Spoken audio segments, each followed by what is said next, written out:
Let's do it. All right, so Travis Brown, Horror Movies Uncut. You guys know the drill. We've been talking all week long about Fantasia. I've been telling you guys about a couple of the films that I'm going to be checking out and then getting a chance to talk to some people behind the scenes. One of the films you're going to start seeing reviews popping out for right now. Some of them might have come a little bit earlier than they were supposed to, but they're out there.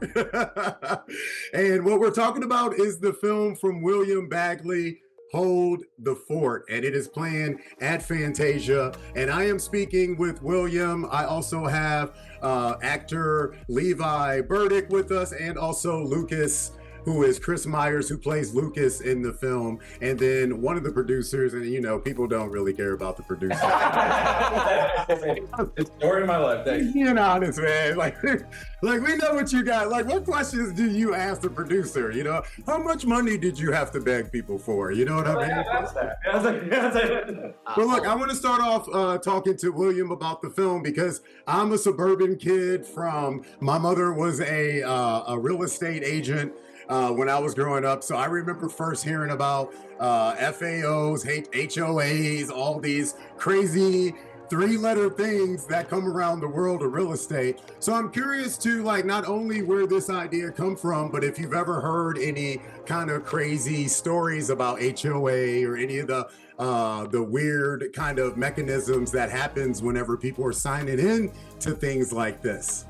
Oh man, well, so I grew up in a neighborhood that had an HOA, and we used to get fined for our grass all the time because I was lazy and my dad was like, "You gotta cut the grass," and I didn't want to. So we would get the letters all the time. They're like, "You gotta cut your grass or you're gonna get fined." So when my buddy Scott Hawkins pitched me the idea of an HOA fighting off monsters, I was like, "Yes, let's do it." And through some of those experiences I'd had growing up, also the fact that my wife and I had just moved to the suburbs, we just left the city. Okay. Put that all together into what ended up becoming Hold the Fort. But yeah, it's kind of crazy. We actually did get a letter recently in Smyrna saying that we need to cut our grass too. Apparently I'm bad at cutting grass. Yeah, I feel like most of the cities just took what HOAs do and now they just make that like all the rules in all the municipalities. So, okay, talking to Chris next. So with your character, Lucas, you know, was there a moment on the script when you first got your eyes locked onto the script where you're like, yeah, I know who this character is. I know exactly what route I want to go. And is it anyone in particular that Lucas reminds you of? Not necessarily for the madness that's found in this movie, but just in general for his type of demeanor. Because he is a special character, let me say. That's so funny. Yeah, I think...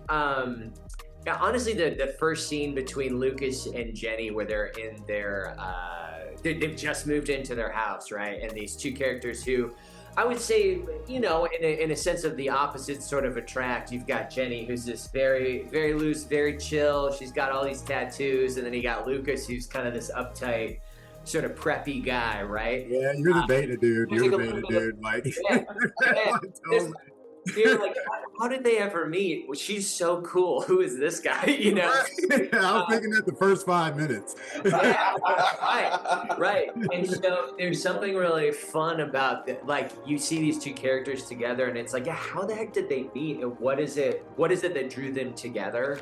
Mm-hmm. And so it was really fun to explore what they saw in each other. You know, that they saw in the other person what they maybe thought they needed and wanted in their own lives, you know? And so it's this really uptight guy like needed someone who was chill and like was like, hey, everything's gonna be okay, buddy. You don't have to freak out all the time. The yang to the yang there. It's the yin and the yang, and like you can just see that balance so quickly between the two characters. I was like, yeah, real locked in pretty quickly, and then you get to see as he goes through this crazy experience. His view of this world through this sort of lens of just all his anxieties about the world like are kind of coming true today. Mm-hmm. And then finding out that like, hey, we can survive this as long as we're together. Yeah. Were there any talks of keeping the beard? Were there any talks about possibly letting the beard do its thing in the movie? Is that a question for the producer? Do we finally have a question for Mr. Rice? Beard's gotta go. we were actually gonna do the beard, and at the ending scene, he was supposed to have a light beard, but the way the shooting worked out is we shot that at the very end of the movie. Okay. So it's like, well, and then we just leaned into the grows in blonde. Yeah. Yeah. 2 days. Mine grows in blonde, so I was like, fine. You're like, no, we can't have that awkward stuff. When I was younger, I could not grow a beard. I don't think I was till I was like 28 that I was like, oh, you can sort of see something now. I just think it's amazing. I just realized that. That's incredible. Yeah, I'm here for the sequel. I think you undersold it. Oh, thanks. So, Levi, Ted is going to be a folk hero, man. And I'm curious to, like, were there anything that you guys, you and the rest of the cast did to kind of create the chemistry that was found on cast, you and your partner that's in the film? Was there anything that you guys did that was fun, that was maybe a little challenging to keep that chemistry, but also be able to turn it on, flick that switch for the tension when shit was ready to hit the fan? Well, first off, my loving wife, Annette, was fantastic. Yes. She came up with a couple really cool ideas to throw in the hand touch. And yeah, the hand thing, that was all you. Yeah. So we wanted to kind of create a little moments of bonding, and I think that having good scene partners, I've got several really good moments with Lucas where we get a chance to really establish who we are. But for me, it was having worked with William in the past, he kind of knew a little bit about who I was. Okay.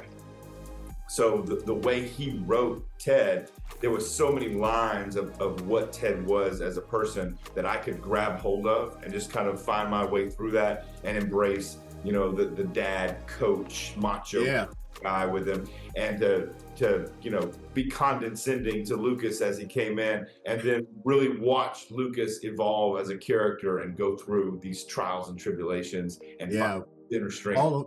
Which I feel like I'm there to kind of impart that. For sure. I could totally see that. I mean, all of us men aspire to be Ted, I feel like. You know what I'm saying? So, fellas, this is great. I wish I had more time to talk to you guys because there's some stuff that I'm mad about with this movie that I want to talk to you guys about. I want to know spoilers. But I'm not going to give any spoilers. I'm not going to give any spoilers. Because I want to know. You're going to have to read my review. You're going to have to read my review. Okay, you're going to have to read my review. But one of the things that I want to know is with this film, I know how many days did it take for you guys to shoot this? Well, how many days did you guys? It was a lot. We did 23 days of